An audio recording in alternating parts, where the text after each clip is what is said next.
Ryan Reynolds here from Mint Mobile. I don't know if you knew this, but anyone can get the same premium wireless for $15 a month plan that I've been enjoying. It's not just for celebrities. So do like I did and have one of your assistants switch you to Mint Mobile today. I'm told it's super easy to do at mintmobile.com/switch. Upfront payment of $45 for 3-month plan, equivalent to $15 per month required. New subscribers only. Renew for 12 months to lock in savings. Taxes and fees extra. Additional restrictions apply. See full terms at mintmobile.com. Acast powers the world's best podcasts. Here's a show that we recommend. Hey y'all, I'm Taryn Finley, host of a new podcast from HuffPost called I Know That's Right. Each week, I'll be taking you on a ride where mainstream media and the depths of internet culture collide. Joined by a rotating cast of friends and guests, we'll be breaking down the weekly what's what and who's who of pop culture. You need a show that separates the mess from the stuff that makes you say, I know that's right? Don't worry, girl, I got you. Check out I Know That's Right, wherever you get your podcasts. Acast helps creators launch, grow, and monetize their podcasts everywhere. Acast.com.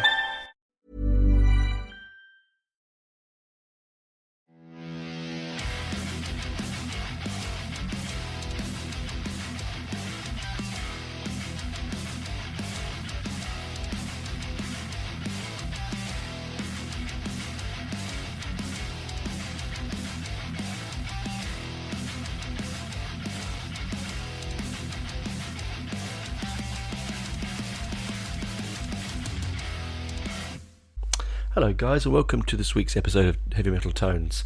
I hope you've had a good week in your lives and everyone's kept safe. I have just got back from a trip away. Let's get a drink, sorry.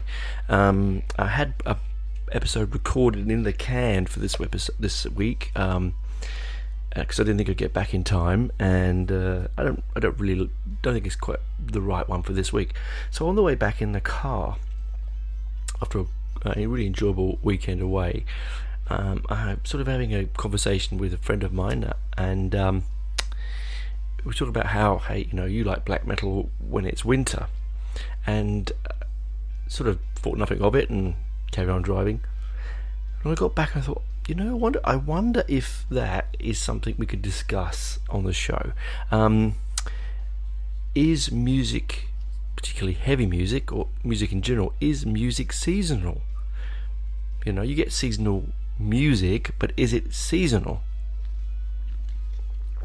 Sorry, I'm going to drink of water. It's too hot for tea. Crunch. I sort of think it is. Like Benji said to me, oh, you know, I've sent you some black metal links to listen to because you know you like to listen to it in the winter. And I thought nothing of it, but I think he's absolutely right. Now, as I said before, you can have seasonal music, you know, Christmas carols, Easter, I'm sure, you know, summer beach music.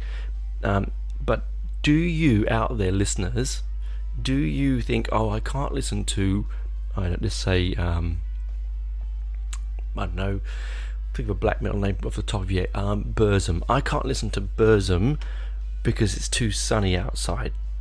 Because I can't do it. If it's really sunny and sunshiny, I cannot listen to cavernous, dark, foreboding,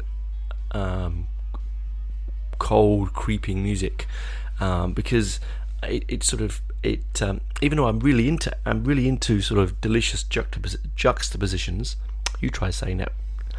Juxtapositions, even though I'm really into that, there's a point where it's sort of you're lying there on your bed, or you're in your garden, or you're on the bus, or in your car, whatever you are, and it's bright sunshine, 40 degrees. We do get that here in Australia, and you're trying to listen to music that sounds like it's forged in a ravine in Norway. You know, it just doesn't. I said it doesn't work. It feels alien and stark, and I don't know if that, again, you know, is that something that's just me? I think I know Benji said he's the same. He doesn't like listening to black metal in the summer. it is a winter thing. The nights draw in. You want to feel the fire going, and then the roar of the drone of black or doom metal is very winter. Because if you think about where predominantly those bands make their music, is in Eastern Europe, and in Europe, and most of the time it's very common. They get lovely summers there, but it's very cold. Finland, Norway, Germany, Denmark, Britain, for instance, as well, and USA, to some of the states in the USA, but it's all very, very honed towards that. So I was thinking, what kind of music would you go for if you were trying to think of a seasonal tasting menu for music? What would it be? So I think winter, we've got off the bat. We know winter is going to be deep, dark, droning, cavernous, brooding and cold, either black metal or doom. I don't think death metal. I think death metal is a different season. But it's that sort of guttural vocals. Try picking, sort of speed picking and the tremolo picking. Sorry. Blast beat drums, vocals you can't hear, screaming, wind howling in the background, wolves. That's the sort of thing I think of winter. Because let's be honest, winter is a season of death, isn't it? Things die off and go to sleep, to rest, to renew for summer, and so it's perfect, absolutely perfect, I think, for winter. Now, Canberra at the moment is not in winter; it's in autumn, but it's coming into winter. So it has felt very wintry recently, and that's also making us think that way. It's more difficult for people that live in climates like up in Queensland here in Australia, or in Perth, where seasons don't really change. They get a little bit cooler, but they don't really have seasonal variances. So for you listening to us around the world that don't have a seasonal variance, might be more tricky, but you could still trick your brain into knowing. You know when something is winter, and you know roughly when something is summer. Give it a go. So yeah, winter, stark, dark, foreboding and aggressive. So black metal, doom metal, technical doom, whatever you want to paint it, I would say that's the wintry sound, And if you want to stop this and put some Burzum on, or some Cathedral, or some Candlemass, any of those bands, put them on and tell me you don't feel like you need to put a jacket on or put the fire up full, then I don't think you're listening to it properly. It's really, I think that's the case. So where do we go from there? We move into, I think, let's go into, we'll go opposite way. Let's go spring. Spring after winter. So a time of rebirth, of the ground warming up, buds on the trees. I see, in my mind, when I'm thinking what would I play predominantly in spring, I think for me, predominantly in spring is I think it's Maiden. It's the Nawabum bands for me as spring music, because they're full of the enthusiasm of summer, but they're not quite there. They're colourful, as in the blossoms on the tree. They're bouncy, as in the bees in the air. They're fun and full of anticipation of something to come. I think because if you look at the progenitor, or the start of metal, the true forms of metal, I like to call it, New Album is really the birth of modern metal, and so what is spring? It's birth. So I look at that and go, I think spring is your maidens, your priests, your praying mantis, your Satan, your Witchfinder General, you name it, any of the Tigers of Pang Tang, and those sort of early 80s to mid 80s British metal bands. And I mean, there are obviously modern ones out there that sound like them, that are out there now that have that sound. There's a lot of modern new album sounding bands. But if you want to really think about it, where you're going to stretch back, you're going to go, and when I say Maiden, be careful, I don't think I would say all Maiden when I'm thinking of spring. I'm thinking up to Power Slave. So I'm Maiden to Power Slave is what I would think is a spring music, is spring, because it's, again, it's enthusiastic, it's full of the joys of life, it wants to get you interested, it's moves along at a fantastic pace, and like spring, it comes and goes too quickly, I think. And then where we move on from spring, okay, then we go to summer. Now summer's a really a tricky one here. Now these are my concepts of the bands and genres I would put in the seasons. I'd love to hear your ones. Again, email me at heavymetaltones@gmail.com and let me know. That's heavymetaltones@gmail.com. I'd love to find out what you say, and we'd just find out. Or come to my New Album and All Things Metal Facebook page and send me a message, private message me there. So summer. I think summer is thrash. I think summer predominantly is thrash. It's East Coast Sound America. It's hair metal. I don't like hair metal. I hate hair metal, but it's definitely there, isn't it? It's that beach. It's all the bastard children of the Beach Boy era, right? Blown up beach balls, hot babes in bikinis, muscly men on the beach, loud, fast. Summer should be hot. It should be fast again, because it's as a season, because I love summer, it goes too quickly, the same as spring. So I think thrash is the perfect one because it's fast. It's energetic. It's look at me. Genre, isn't it? It's the look at my technicality, look at what I can do. It's only 3-minute long songs, it's in and out. It's summer, isn't it? And you could look and say, well, summer also could be relaxing by the pool or the beach with a beer, a bit more slow and laid back, but I don't see it that way. I see summer as energy, because in summer, in the sun, you're full of energy.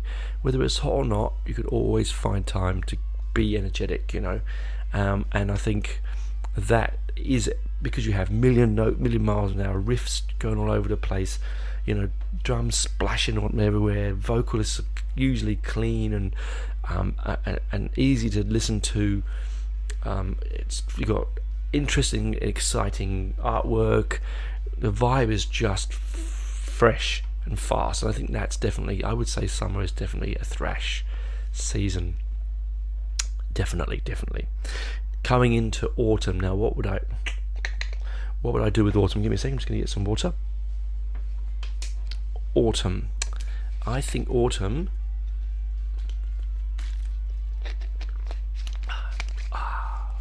Taste of water. I think autumn, because it's that loss of summer, it's that anticipation of winter, and it's that loss of colour, and that sort of mournfulness that we're going to now feel the bitter bite of the sting of winter winds and crisp mornings and ice on your car windscreens and standing at the bus stop with a jacket not quite strong enough to keep the wind out and just hurrying back to be knuckled down, that anticipation. And I think if I'm thinking the anticipation in winter because of the way it is, I think prog metal, it's what's coming to my head, I think prog is probably the way I'd feel autumn would be, because it's full of the thresh, it's full of the echoes of the fun of summer, but it's imbued with some of that winter to come. It's a mix of both, and I think prog does that. Prog is very much that middle ground of music, where it sort of sits right in the middle. So it's technical and fresh and fun, but it's also dark and mysterious. And I think that sits with that autumn vibe perfectly. So, putting on something like Nia Bliviscaris, Caligula's Horse, Opeth, if you want to go that route, and Later Maiden. Come back to Maiden. Later Maiden, so you're sort of 2000 onwards, where they really, earlier than that, Seventh Son of a Seventh Son, so 1990, and then onwards, they sort of, with a few exceptions, they embraced that theatricalness of prog, and I think that's a brilliant autumn. I mean, sitting on the bus listening to A Matter of Life or Death, or Book of Souls, or even the latest one, as a good example, would make a really good autumn, because I think Death of the Celts is a really autumny kind of song. It's rolling drums, it's warm guitar pieces, really sumptuous finishing on that album, and I think and also it's quite mournful, because it's a mournful album as well, because I think it's going into winter, coming out from summer. So, summing up this one, let's sum up it, because I'm going to go into the second half. I'm going to talk about Record Store Day, but summing up for me, I think you have, as I said, your autumn is your winter is your doom and your darkness. Your spring is your Maiden and your Nawabum. Your summer is your thrash and your hair metal and your East Coast sound and just vibes and warmth. And I think I think autumn is definitely your prog, because it's that mix of everything, but the anticipation of summer, but the sadness that is behind you, and the wonderment that and winter coming. So that's a very esoteric conversation we've had there. I quite enjoyed that thought. It makes me think about it. It's how I look at the music. It's how I look at food. It's how I look at drink. You don't keep the same wardrobe all year round. Most of you don't. I mean, I do, but you don't tend to, do you? You have winter clothes and summer clothes. You have winter food and you have summer food. If you don't drink heavy dark stouts on a 40-degree day, I mean, I have done, but I'd not recommend it. So fantastic. I'd love to hear your views on that subject. I hope it's what you're thinking, and what would your seasonal genres of music be. We're going to have a go and rest now, get myself some more drinks. We're going to come back the other side and talk about the latest Record Store Day trip that I had just gone on, and why it's important to us music lovers. See you on the other side, guys.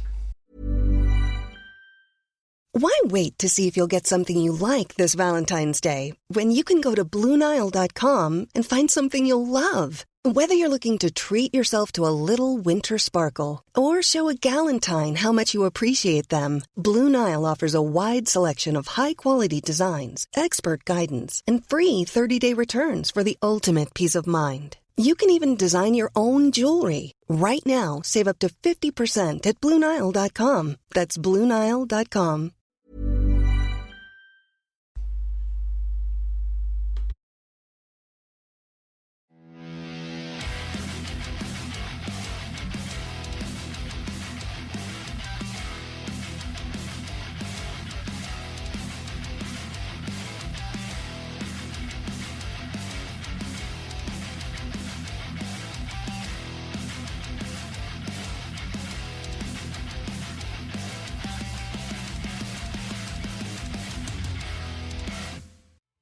Welcome back, guys. Hope you enjoyed a little break there. I had another drink. I keep drinking. I'm a bit thirsty today. So before I went away this last weekend, because it's the long weekend here in Australia for Anzac Day, which is commemorating our fallen soldiers of the First and Second World War, and all wars particularly. So it's quite important to us in Australia. We went away that weekend, my wife and I, and before then, on Saturday was Australia Day. Was Record Store Day. Now, Record Store Day It falls in April every year. It's been around since 2007, and it's usually the first weekend in April. It's been moved around now because of COVID, so things haven't always been the same. It's also Black Friday I think in America. What it is basically is it's a day to celebrate independent record stores and to celebrate our love as a community for physical medium such as vinyl, and not so much CD. It is record is what it is. It's basically records, or to you people listening out there, vinyl, the new people, as I said before in the recent episode, it's records to me.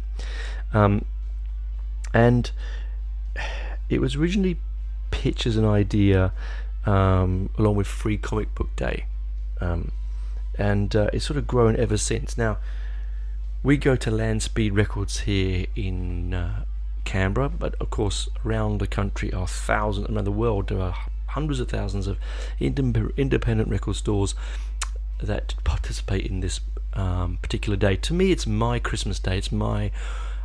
It's a very important day. It has been lessened recently because of the virus we're living with, but it's a day that I get to celebrate my love of music, my love of collection and collecting with the community. It's a community-based spirit. Go with friends, we queue up. I mean, this is how the day runs. So normally the store opens at about 10. I get there about 8, and it's cold. It's April, it's getting colder, so we queue for 2 hours. And the reason you queue for 2 hours is because a few weeks before Record Store Day, the actual, not company, but the people who run it, the organisation, they send a list out to all the record store, and the record stores then, they get what they want, they pick what they can, they'll generally choose the whole list, but they don't always get all what's on the list, and there's usually like hundreds and hundreds of pieces of vinyl, all record special editions, coloured vinyls, picture discs, live releases, unreleased issues, reissues, from across the gambit, across the board of all musical genres. And then they put that list out to the community, to their fan base, the people who come to their website and to their Facebook page and their customers. And then you can see, I want this, and this, and this. And of course, there is limited numbers that are pressed. If you think about, like, I just got the live Iggy Pop 1990 live in Berlin double album, coloured vinyl, Record Store Day. There's only 4,000 pressed. Now 4,000, it sounds like a lot, but if you think about that's shared around the world, that's pretty small numbers of what comes. So you really got to make sure you get there. So you get there a couple of hours early, get yourself a cup of tea or coffee, chit chat with people in the line, get excited about what you're going to get. You've already made your list. Like me, I would have gone over that list 6 or 7 times, highlighted ones I want, highlight ones I might want. You need to be careful though. So there's an apocryphal story here for you guys that are really getting into Record Store Day. If you, like me, like a chat with strangers, I don't care who I talk to, be careful who's listening in. About 3 or 4 years ago, I queued with my good friend John, and I really wanted the Sex Pistols' Nevermind the Bollocks Record Store Day pink vinyl issue. I've got every pressing of the album, apart from some of the really rare ones. I've got almost, I think, 7 pressings of that same album, and it means a lot to me. I've got a big tattoo of Sid Vicious on my back. I mean, what more can I really say, really? And I chatted to people around me that that's the only one I really wanted. Of course, what happens? I get in. I'm about the 12th person in, and this. I will never forget her to the day I die. This 20-something hipster in a beanie with a bobble on it grabbed the only copy of the Nevermind the Bollocks right in front of me. I saw her just lean and grab it, and I tapped her on the shoulder and I said, "Listen, I'm sorry, but you overheard me in a conversation. That's really important to me. Can I have that one?" "Oh no, it sounds like you make it sound so good. I think I'm going to take it." And you know what? She's probably never even excuse my French here, ever fucking played it. Or she sold it on bloody eBay for extortionate amounts of money, because I tried to get a copy of it afterwards and it was triple in price. It was $100 then, so it was like $300, but I'm like, I can't afford it, I really can't. And so now, just be careful. So keep your thoughts to yourself on days like that, because if you're after one particular thing, like I was after last year, was the Venom picture disc reissue of Manitou. No, Manitou was on the B side. What was on the A side? What was Satan, I think? Anyway, it was a Venom single and picture disc single. They're like, and I know they only had 2 copies because I know the owner of Landspeed, and I was talking to him as we were queuing up, and he said there's 2 copies, and I was like, oh damn, and I knew we were late in as well. I kept my lips shut. Now he, being a nice guy, knew I wanted it, and sort of ushered me to where it was straight away, and you know, brilliant, you know. So I got it. I was really excited. So you know, don't go to Record Store Day thinking you're going to get a bargain, because you're not going to. The average, sort of in Australia, the average cost is about $60 to $70 a unit, a record. What you don't get in the stores, if you can't find something you like, you can go on to other record stores. Like I want one. There's a Stephen Hackett triple vinyl that I didn't get, they didn't have. So I'm going to look around and see if someone's got that online. I'm going to order it probably tonight or tomorrow. You know, so don't get upset if you can't find the one you really want, because you can sort of get them elsewhere online. It's not the same feeling, it's not the same fun, but you can do it. And often, not this year, not the last couple of years because of COVID, but they have these stalls out the front where they have second-hand vinyl. That's really interesting because you can get a bargain here, because they're not pricing those at like big prices. They're sort of sitting around in Australia, the $15 to $25 mark. So if I do what I do, you know, have a couple $100 for the inside and $150 for the outside, you get away with quite some good stuff. This year I got, I said, Iggy Pop. I got the Stiff Little Fingers in Dublin live in 1982. I got the Judas Priest Heroes, which is like a best of their rock and roller era. It's embossed blue and red vinyl, boss cover with blue and red vinyl, which is really cool. And I got what was my other one that I got? Oh yes, I got the Damn Strawberries, and I've got a great copy of that, but my original copy is in such a bad state. This issue is the vinyl smells of strawberry and the inner sleeve smells of strawberry. Now, gimmick, you might say. Yes, I might say. I don't care. I will also say, because I love it. So, you know, there were other things there that I could have had, and I didn't get because I'd budgeted not to go there this year because I thought we were going to be away on holiday, but it turned out we could go. So I wasn't as flush with cash this time round, but still got some fantastic records I'm going to really enjoy listening to and owning. You can do the kind of nerdy thing that I do. I keep the stickers off the plastic. I'll cut them. If I can peel the sticker off that says, you know, special Record Store Day version, if the inner sleeve of the bag is non-printed, like a paper bag, black or white, I'll stick it on there. Otherwise, if it's not, I cut it out so the plastic's stuck behind the sticker, and I put it into the record sleeve as a reminder. It's just nice, you know, looking at it reminds you of the day. I've got some really amazing stuff from Record Store Day in the past, and so has friends like John. He's picked up some really interesting stuff. I didn't pick up. There was a Phil Lynott one. I didn't like the look of the pressing, and that's probably why I didn't get it. Not for $70. I didn't like. There was a Modern Lovers. It was their later Modern Lovers with saxophone. Like, oh, you know, really, you only want the one Modern Lovers album, and that's with Roadrunner on it. You know.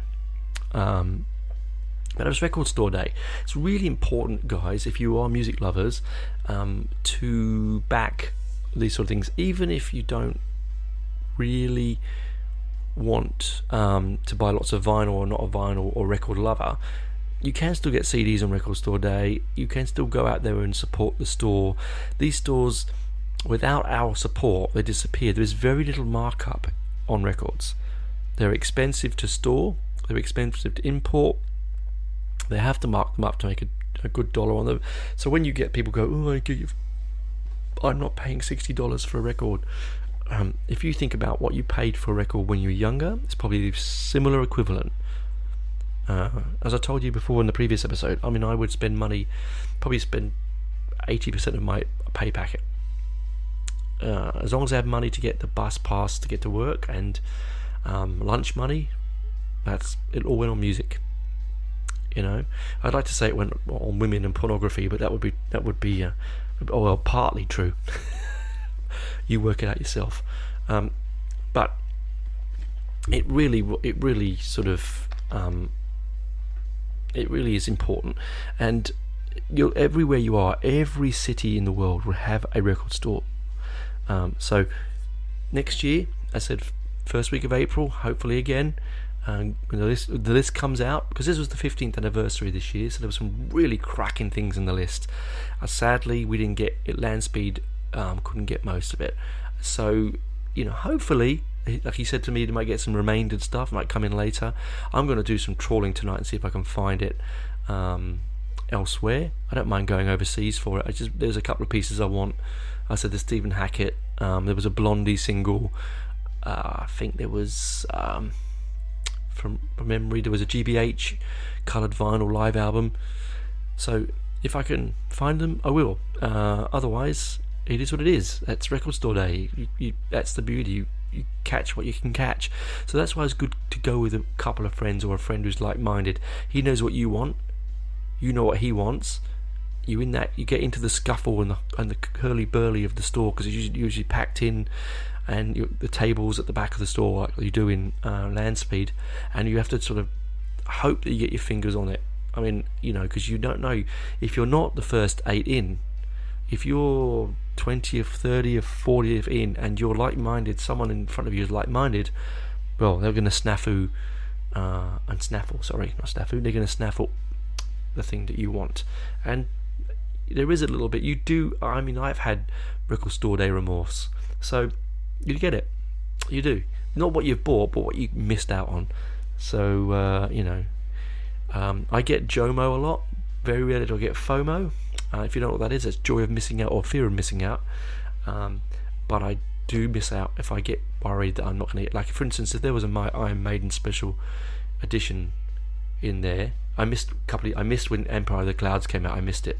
Again, I wasn't there quick enough. And so I would be, if I knew there was a Maiden special there, I'd probably be getting there at 6 a.m. to be at the front. I wouldn't take a risk. Anyway, that's me for this week. I hope you've enjoyed it. I hope you keep safe. Like I said, I'd love to know what your seasons of music are, if you have seasons of music, or if not, what you think about that. And if you did buy anything at Record Store Day, what you snaffled up. Keep safe, keep listening, and please do, if you're on Spotify, go on the star button and give me a star rating. It does help me reach a bigger audience. I did get to 67 in the Costa Rican podcast charts. Would you believe it? I mean, I don't know. No, Costa Rica. Those who are listening in Costa Rica, thanks, guys. I once got to 15 in Ghana. Thanks, guys. The podcast is growing slowly. I don't need it to take off to be the biggest thing in the world, but a bigger audience would all be nice. Makes it worthwhile. And also, if you want to go on to buy me a coffee, I'll put the link below. That's a $5 donation to keep the lights on the show and me being able to record, buying records to give reviews to, and just general life, because this stuff does take time. As I said, keep safe, enjoy your seasons of music, enjoy, if you did buy records today, you're a hoard, and we'll talk soon on the other side, guys. Bye bye.